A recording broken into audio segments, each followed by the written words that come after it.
আমাদের ওবিসি সম্প্রদায়ের লোক আছে বিভিন্ন জেলা পরিষদ থেকে পঞ্চায়েতে। আর একটু পিছে নাও না।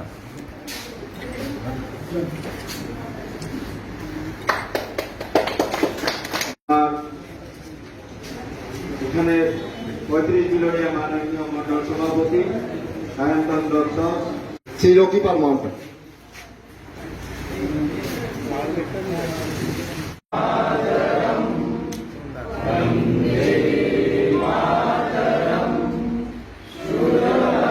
অনুষ্ঠানের মূল লক্ষ্য আমাদের ভারতীয় জনতা পার্টি তথা ওবিসি মোর্চার উদ্যোগে যে কনভেনশন, আপনাদের জন্য যে ওবিসি সম্প্রদায়ের লোকজনেরা আছেন ওনাদের কি করণীয় আমাদের সংগঠনকে শক্তিশালী করতে গেলে আমাদের রাজ্য সরকার ও ভারত সরকার মিলে ওবিসি সম্প্রদায়ের লোকজন যেন আর্থিকভাবে সচ্ছল হতে পারে এবং আগামী দিনগুলোতে যেন ভবিষ্যৎ উজ্জ্বল হতে পারে, এই নিয়ে কি উদ্যোগ গ্রহণ করা হয়েছে এই নিয়ে আলোচনা করবেন আমাদের আজকের এই প্রধান অতিথি।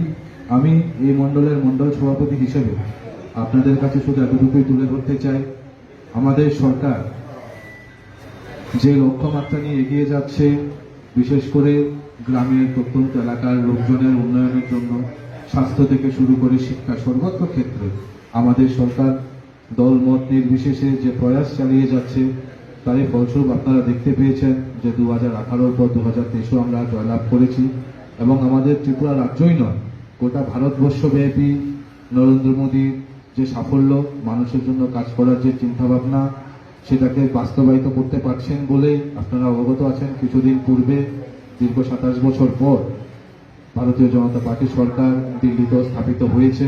তো গোটা ভারতবর্ষ যে নরেন্দ্র মোদীর দিকে তাকিয়ে আছে, ভারতীয় জনতা পার্টির দিকে তাকিয়ে আছে যে আমরাই একমাত্র পার্টি যার সরকার চলাকালীন আমরা গ্রামের প্রত্যন্ত এলাকার মানুষের জন্য নিরন্তর কাজ করে যাব, কাজ করে যাচ্ছি। এই আশা ও বিশ্বাস রাখেন বলেই মানুষ আমাদের সাথে আছে, মানুষ আমাদের পাশে আছে।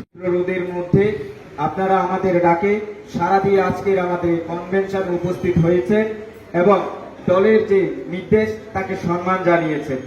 আমাদের মোর্চা প্রতিনিয়ত আমাদের যারা আছেন ওবিসি সম্প্রদায়ের লোক, এছাড়া বিভিন্ন সম্প্রদায়ের লোক যারা আছে তাদের সঙ্গে আমরা একই যোগে ভারতীয় জনতা পার্টির হয়ে রাষ্ট্রের হিতে কাজ করে যাই।